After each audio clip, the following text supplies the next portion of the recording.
नमस्कार, आप देख रहे हैं न्यूज 24 5 की पंचायत में आपका स्वागत है। आपके साथ मैं हूं प्रत्युष खरे। हिंदुत्व के एजेंडे पर सबसे ज्यादा मुखर राष्ट्रीय स्वयंसेवक संघ की शाखाओं में पिछले 1.5 साल में जबरदस्त इजाफा हुआ है। लोग आरएसएस से जुड़ रहे हैं। राजस्थान के नागौर में चल रही 3 दिवसीय कार्यक्रम में खुद आरएसएस ने माना कि पिछले 1 से 1.5 साल में देश भर में शाखाएं बढ़ी हैं। यह बात भी किसी से छिपी नहीं कि नरेंद्र मोदी को प्रधानमंत्री बनाने में आरएसएस की अहम भूमिका रही है। तो क्या आरएसएस को इसी बात का फायदा मिला है? ऐसे में आज हम इसी मुद्दे पर बात करेंगे कि क्या मोदी सरकार में आरएसएस की शाखाएं बढ़ी हैं? क्या मोदी की छवि को संघ भुना आरएसएस की शाखाएं बढ़ी हैं? क्या मोदी की छवि को संघ भुना रहा है? और ये भी कि मोदी सरकार आने के बाद देश में क्या हिंदूवादी सोच बढ़ी है? इस पर हम बात करेंगे। तमाम मेहमान हमारे साथ मौजूद होंगे, लेकिन उससे पहले ये रिपोर्ट देखिए।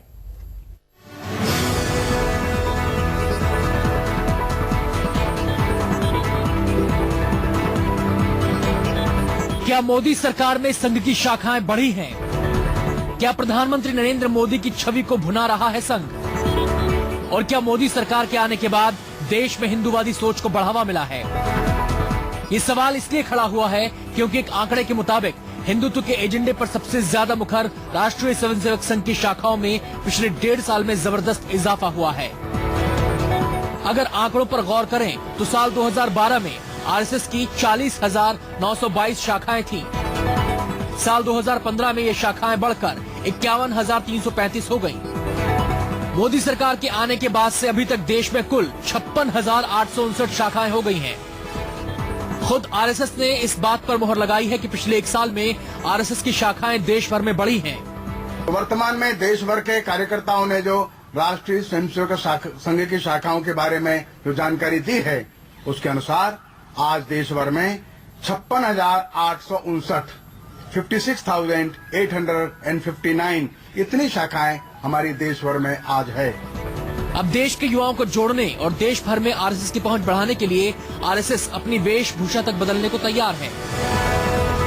ये बात किसी से नहीं छिपी है कि पिछले चुनाव में बीजेपी की जीत के पीछे आरएसएस की बड़ी भूमिका रही है। तो क्या अब केंद्र में मोदी सरकार के आने से आरएसएस को फायदा हो रहा है और वो अपनी हिंदूवादी एजेंडे को तेजी से आगे बढ़ाने में लगा है? K J Srivatsan, Nagaur, news 24। तो 5 की पंचायत में हम इसी पर चर्चा करेंगे। 5 की पंचायत में हमारा पहला सवाल क्या है, वो देख लेते हैं। क्या मोदी सरकार में संघ की शाखाएं बढ़ी? जी हाँ, पहला सवाल है कि क्या मोदी सरकार में आरएसएस की शाखाएं बढ़ी हैं? हमारे साथ खास मेहमान मौजूद हैं, उनसे आपका परिचय करा दूं। हमारे साथ हैं सुदेश वर्मा जी, बीजेपी के नेता, प्रियंका चतुर्वेदी जी, कांग्रेस की प्रवक्ता, आमिर हैदर जैदी जी, सीपीआई के नेता, और साथ ही राकेश सिन्हा जी, ये आरएसएस के विचारक हैं। राकेश सिन्हा जी, पहले मैं आप ही से समझना चाहूंगा कि क्या मोदी सरकार में आरएसएस की शाखाएं बढ़ी हैं? अभी आपने सुना ये बयान डॉक्टर कृष्ण गोपाल जी का, वो ये कह रहे हैं कि कितना इजाफा हुआ है संघ की शाखाओं में पिछले 1 से 1.5 साल के दरमियान।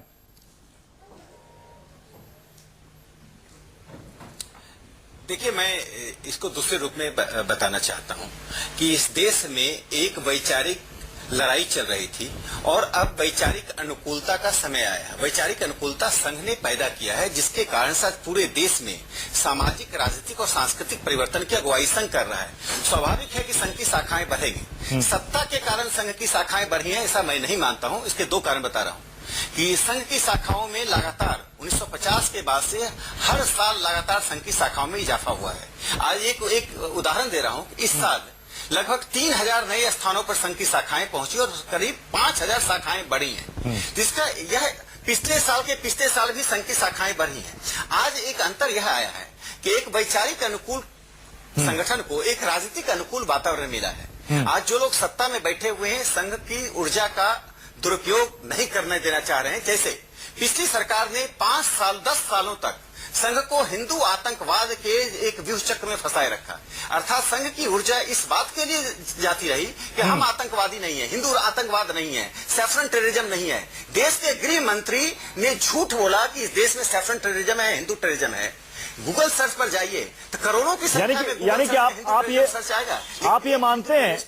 आप ये मानते हैं कि मोदी सरकार के आने से इसमें कोई फर्क नहीं पड़ा? आप ये कह रहे हैं कि पहले भी संघ की शाखाएं बढ़ रही थी और इस बार भी बढ़ी, इसमें कुछ नया नहीं है? मैंने नहीं, मैंने उसमें एक बात जोड़ा है। देखिए, पहले राजनीतिक प्रतिकूल माहौल था, अब राजनीतिक अनुकूल माहौल हुआ है। तो वैचारिक अनुकूलता और राजनीतिक अनुकूलता दोनों का असर समाज के ऊपर है।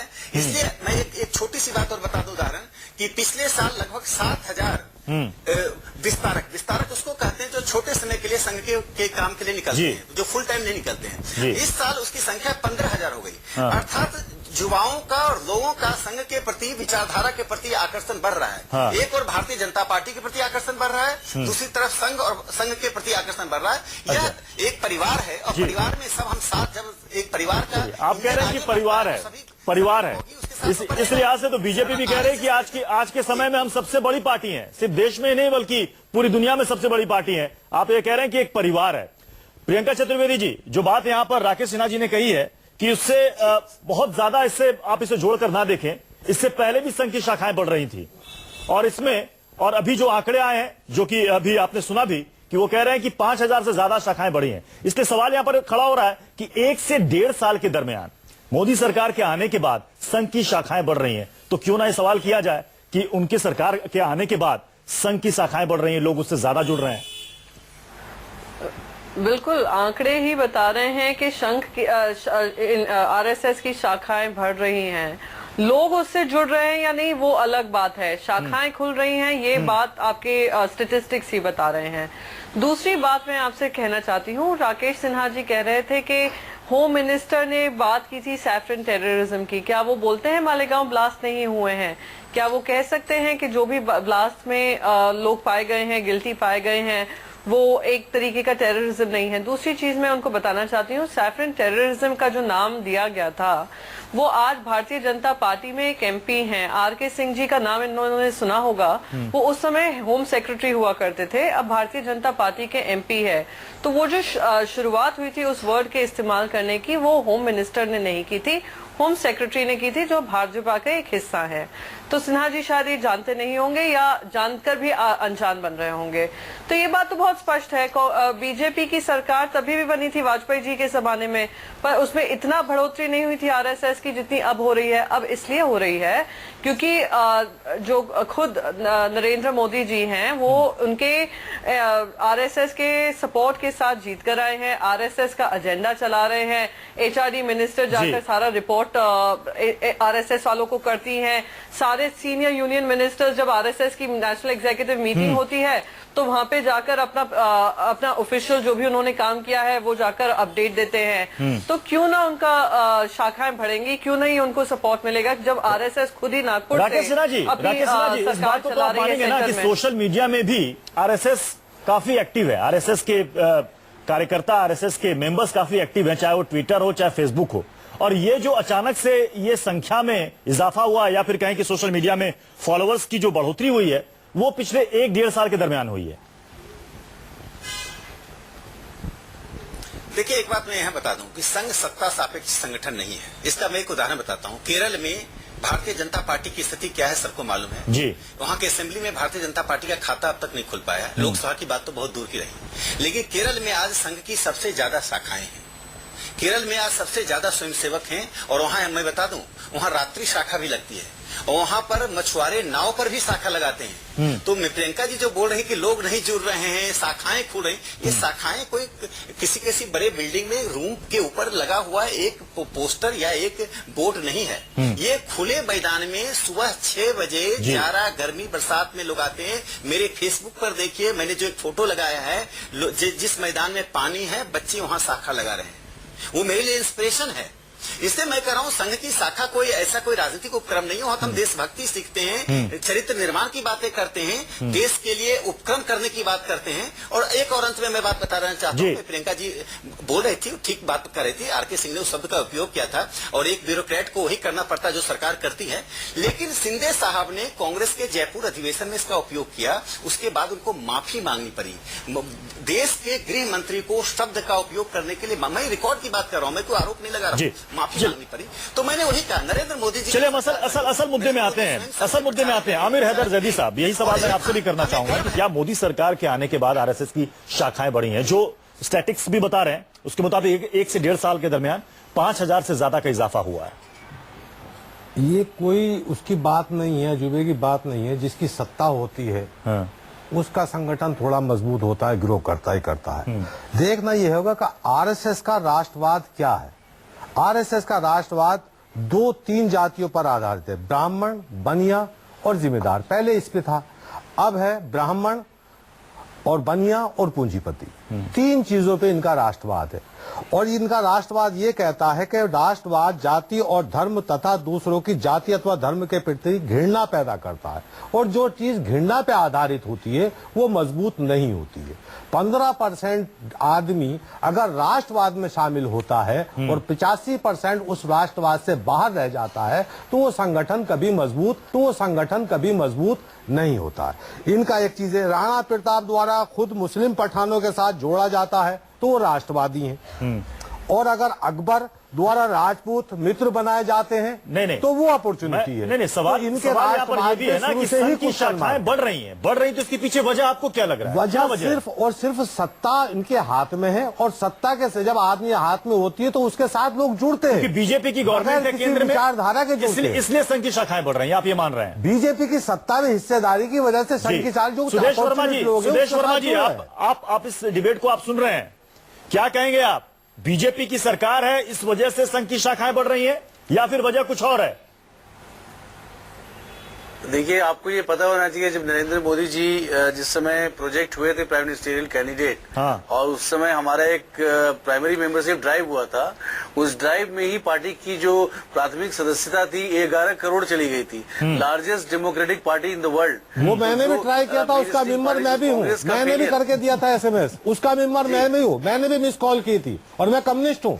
मैंने भी ट्राई किया था कैसे मेंबर बना जाता है। तो आपने चीट करने की कोशिश? चीट नहीं किया, ये सोचा था कि कैसे मेंबर बना जा रहा है। मैंने भी कोशिश की थी, आपने मुझे भी मेंबर बना लिया। क्या बताना चाहता हूँ उसको सुनिए। आमिर जी, आजकल हर कोई ये फॉर्मूला अपना रहा है, जैसे बीजेपी ने कई बार हमारी मेंबर और हमारा मेंबर बन जाइए आप। देखिए, और संघ की बीजेपी की मेंबरशिप ऐसे नहीं होती थी, कार्डर बेस्ड पार्टी होती थी, कार्डर बेस्ड बीजेपी पार्टी होती थी, इस तरह की मेंबरशिप नहीं है। चलिए अब इस चर्चा को आगे बढ़ा रहे हैं, देखते हैं 5 की पंचायत का हमारा दूसरा सवाल।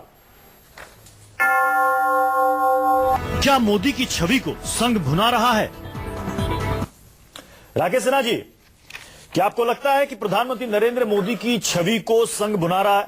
मैं इसलिए भी कह रहा हूं कि 2015 में मनमोहन वैद्य जी ने कहा था, अखिल भारतीय प्रांतीय प्रचारक, वो ये कहते हैं कि केंद्र में अपनी विचारधारा वाली सरकार के होने से संघ के कामकाज में बाधा नहीं आएगी। हमारे लिए बहुत खुशी की बात है। तो क्या यह माना जाए कि मोदी की छवि को संघ भुना रहा है? देखिए, मैं इसके पहले एक छोटी टिप्पणी करूंगा। जयदी साहब बता रहे थे कि ये ब्राह्मण और बनिया की पार्टी है। जयदी साहब ये बता दें कि उनके पार्टी और CPM दोनों के PC जोशी, अजय घोष, डांगे, राजेश्वर राव, सीताराम येचुरी, प्रकाश कारत, इनकी जाति क्या है? दूसरों पर आरोप लगाने से पहले आप देख लीजिए। आप ये बताइए, छत्रपति शिवाजी द्वारा अगर एक मुसलमान को निजी अंगरक्षक रखा जाना उदारता है, तो औरंगजेब द्वारा राजा जय सिंह के साथ समझौता करना क्या है? क्या वो राष्ट्रवाद नहीं हो सकता?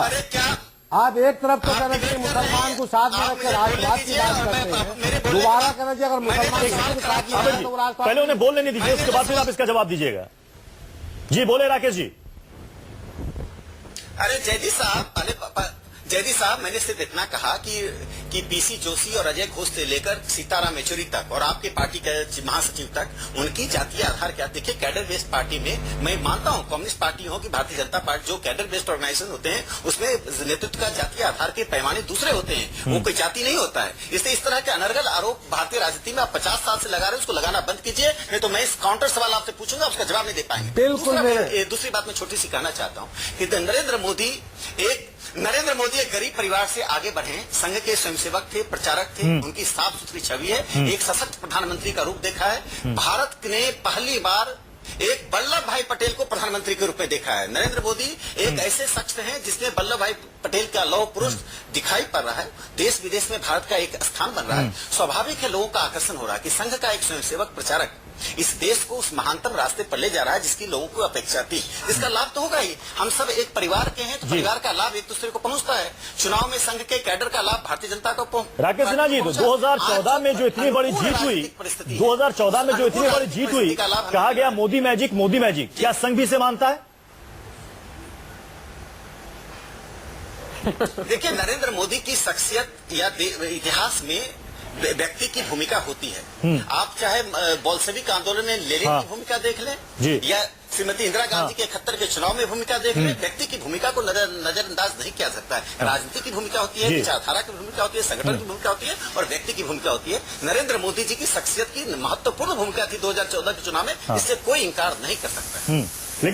लेकिन मैंने मनमोहन वैद्य जी को मैंने देखा, उनका बयान पढ़ा, वो ये कह रहे हैं कि देखिए, इसके पीछे शाखाओं का बढ़ना मोदी की वजह से नहीं, संघ की स्वीकार्यता की वजह से है, और 2014 के नतीजे इसे ये नहीं कह सकते कि मोदी मैजिक का परिणाम है, किसी एक व्यक्ति के बूते ये नहीं हुआ, वो ये कहते हैं। ये उनकी सोच है। प्रियंका जी, मैं चाहूंगा कि इस पर आप जवाब दें कि क्या प्रधानमंत्री नरेंद्र मोदी की छवि को संघ भुना रहा है? नहीं, मैं पहली बार राकेश सिन्हा जी, जो आरएसएस से विचारधारा उनकी जुड़ती है, वो बोल रहे हैं कि व्यक्ति विशेष है और व्यक्ति को भी सम्मान करना जरूरी है। पहली बार सुन रही हूँ कोई आरएसएस के प्रचारक इस तरीके की बात कर रहे हैं, क्योंकि आरएसएस की आइडियोलॉजी रही है कि परिवारवाद होना चाहिए, ना कि एक इंडिविजुअल को लेकर आगे बढ़ना। व्यक्तिवाद में यकीन नहीं करती आरएसएस ने भी अपनी आइडियोलॉजी से कॉम्प्रोमाइज किया है जब से नरेंद्र मोदी जी आए हैं। और नरेंद्र मोदी जी ने भी लोह पुरुष बता रहे थे अभी राकेश सिन्हा जी, तो लोह पुरुष आरएसएस के हिसाब से वही होगा जो अपने आप को समर्पित कर दे संघ के सारी जो भी उनके टारगेट्स हैं, जो भी उनकी आइडियोलॉजी है, जो भी उनके विचार हैं, उसको सरकार में इम्प्लीमेंट करने में। ये ध्यान रखना जरूरी है कि जब आरएसएस पे बैन उठा था, जब सरदार वल्लभ भाई पटेल जी ने आरएसएस पे बैन लगाया था, जब उन्होंने बैन हटाया था, उन्होंने ये कहा था कि कोई पॉलिटिकल इन्वॉल्वमेंट इनका नहीं रहेगा, ये सिर्फ एक कल्चरल संगठन बनकर रह जाएगा। और आज 2016 में हर टेलीविजन चैनल पे आरएसएस के प्रचारक पॉलिटिक्स पे आकर डिस्कशन करते हैं, हर बात पॉलिटिक्स की लेकर उनकी विचारधारा रहती है। और प्रधानमंत्री जी ने भी काफी अपने आप को समर्पित कर दिया है कि जो उनकी विचारधारा है उसी के हिसाब से एचआरडी चलेगी, उसी के हिसाब से डिफेंस चलेगा, उसी के हिसाब से फाइनेंस चलेगा। तो शायद वो लोह पुरुष माने जाते हैं। शायद इसी का मायना लोह पुरुष होता होगा आरएसएस की डिक्शनरी में। राकेश जी, प्रधानमंत्री कहते हैं स्वयंसेवक होने पर गर्व है, इसी वजह से मैं यहां तक पहुंचा। ये 2015 में प्रधानमंत्री नरेंद्र मोदी का ये बयान है। क्या आप ये कह रहे हैं कि देखिए मोदी मैजिक तो था, आप ये बात मान रहे हैं ना कि मोदी मैजिक था, लेकिन संघ के कई प्रचारक इससे सहमत नहीं है। वो कहते हैं कि नहीं, मोदी मैजिक नहीं, इसके पीछे संघ खड़ा था। नहीं, संघ में इस बात की सहमति है कि संगठन, विचारधारा और व्यक्ति तीनों की भूमिका थी। देखिए, चुनाव में राजनीतिक पार्टी और की भूमिका होती है, उसमें व्यक्ति के नेतृत्व की भूमिका होती है। और इस बात को मानते हैं कि नरेंद्र मोदी की एक लोकप्रियता थी, उस लोकप्रियता का लाभ चुनाव में पार्टी को मिला। मैं आगे कहना चाहता हूँ, संघ कभी व्यक्ति पूजा नहीं करता, ये मानकर चलिए। व्यक्ति की भूमिका होना और राहुल गांधी और सोनिया जी की तरह व्यक्ति की आरती उतारने में अंतर है। इतिहास के तथ्य को स्वीकार करना है या स्टालिन की पूजा करना। जयदी साहब बैठे हुए हैं, यही भारत की कम्युनिस्ट पार्टी है जिसने स्टालिन को महामानव कहा, और रूस की कम्युनिस्ट पार्टी ने 20वें कांग्रेस में जब स्टालिन को दैत्य कह के नकारा, तो भारत के कम्युनिस्ट पार्टी ने कहा कि ऐसा मत कहिए, हमारा फॉल्स पोजीशन हो जाएगा। पूछिए, मैं डॉक्यूमेंटेड तथ्य बता रहा हूं, अगर जयदी साहब इसको इंकार कर दे तो। यहाँ के अजय घोष ने प्रोटेस्ट किया कि रूस की कम्युनिस्ट पार्टी स्टालिन का गलत मूल्यांकन कर रही है, एक तरफा मूल्यांकन कर रही है। और आज भी सीपीएम के डॉक्यूमेंट में स्टालिन का मूल्यांकन सोवियत यूनियन की कम्युनिस्ट पार्टी से भिन्न है। चलिए, इसका जवाब मैं जयदी जी से लूंगा, लेकिन चर्चा में मैं तीसरे सवाल को भी शामिल करता हूं। 5 की पंचायत का तीसरा सवाल क्या, वो भी देख लेते हैं। क्या मोदी सरकार के आने के बाद देश में हिंदूवादी सोच बढ़ी? जी, मैं जयदी जी आपके पास आऊंगा। सुदेश वर्मा जी, क्या मोदी सरकार के आने के बाद देश में हिंदूवादी सोच बढ़ी है? क्योंकि तमाम विपक्षी पार्टियों का कहना है कि आज देश में जितने भी विवाद हो रहे हैं उसके पीछे कहीं ना कहीं आरएसएस की सोच है, और उसी सोच की वजह से यह सब कुछ हो रहा है जो कि बीजेपी गवर्नमेंट उसे करवा रही है। कांग्रेस तो यहां तक कहती है कि प्रधानमंत्री नरेंद्र मोदी आरएसएस की कठपुतली है। देखिए, हिंदूवादी सोच से आपका क्या मतलब है मुझे समझ में नहीं आता, लेकिन इतना जरूर है कि हम बड़े हैं, हमारी राष्ट्रीय सोच वाली जो आइडियोलॉजी है वो बड़ी है। अगर हमारे साथ लोग जुड़े हैं तो राष्ट्रीय सोच के कारण जुड़े हैं। पहली बार उन्हें एक व्यक्ति में लगा जो राष्ट्रीय हित के लिए काम करेगा। और पहली आप सीपीआई और कांग्रेस की बात कर रहे हैं, रिजेक्टेड पार्टीज हैं। सीपीआई तो कहीं स्टैंड ही नहीं करती, ये रिजेक्टेड आइडियोलॉजी है। अगर बिना आइडियोलॉजी के आप चलेंगे तो यही हश्र होने वाला है। हम तो चाहेंगे कि लेफ्ट हमें समय वो देने की स्थिति में नहीं है। जी जयदी साहब। बीजेपी आरएसएस ने ब्रांड बनाया मोदी जी को और ब्रांडिंग बनाने में पूरी ताकत झोंक दी, और जब वो ब्रांड बन के सामने है तो वो ब्रांड अब फेल हो गया। अब तीन प्रचारक बैठ के हर चैनल के ऊपर, एक आरएसएस के होते हैं, एक बीजेपी के होते हैं। मेरे मित्र राकेश सिन्हा जी तो सबसे ज्यादा मेहनत करते हैं, और एक संबित पात्रा जी होते हैं, हर चैनल पे होते हैं, जो मोदी जी को छवि को सुधारने पे लगे हुए हैं, लेकिन सुधारने में नहीं आ रही, हर फील्ड में फेल है। विदेश नीति फेल हो गई। हमारा छोटा सा मुल्क नेपाल जो पड़ोसी सदा हमारा मित्र रहा, अब वहां पर हमारी स्थिति यह है कि वहां से हमारी मीडिया को बाहर निकाल दिया जाता है, और वहां का चीन का इन्वॉल्वमेंट हो जाता है। हमारे प्रधानमंत्री जी ऑस्ट्रेलिया जाते हैं और वहां पे एक मिनट और पूरी बात होने दीजिए सर। समय की कमी है। प्रियंका जी बिल्कुल क्विक कमेंट चाहूंगा मैं। हाँ, नहीं, मैं बहुत ब्रीफ में कहना चाहूंगी कि अभी भारतीय जनता पार्टी के प्रवक्ता ने कहा हमारी राष्ट्रवादी सोच है। राष्ट्रवादी सोच नहीं है, आपकी आरएसएस वादी सोच है। आरएसएस ऐसा संगठन है जिसने आजादी के 50 साल तक भी इंडियन फ्लैग को, ट्राई कलर को फ्लाई नहीं किया था, ना ही उसको उतना सम्मान दिया था जो देश को देना चाहिए। तो राष्ट्रवादी सोच एक तरफ करिए। हिंदुत्ववादी सोच जरूर है, जहां जातिवाद आता है, और जिस तरीके का हम देख रहे हैं ध्रुवीकरण देश में चल रहा है, उसी से पता चलता है कि आपने अपनी आइडियोलॉजी को आरएसएस के हिसाब से समर्पित कर दिया है। और आपकी जो सोच है वही सोच है जो आरएसएस। समय की कमी है, हमें इस चर्चा को यहीं पर समाप्त करना पड़ेगा। आप सभी मेहमानों का बहुत बहुत शुक्रिया हमारे साथ इस चर्चा में शामिल होने के लिए।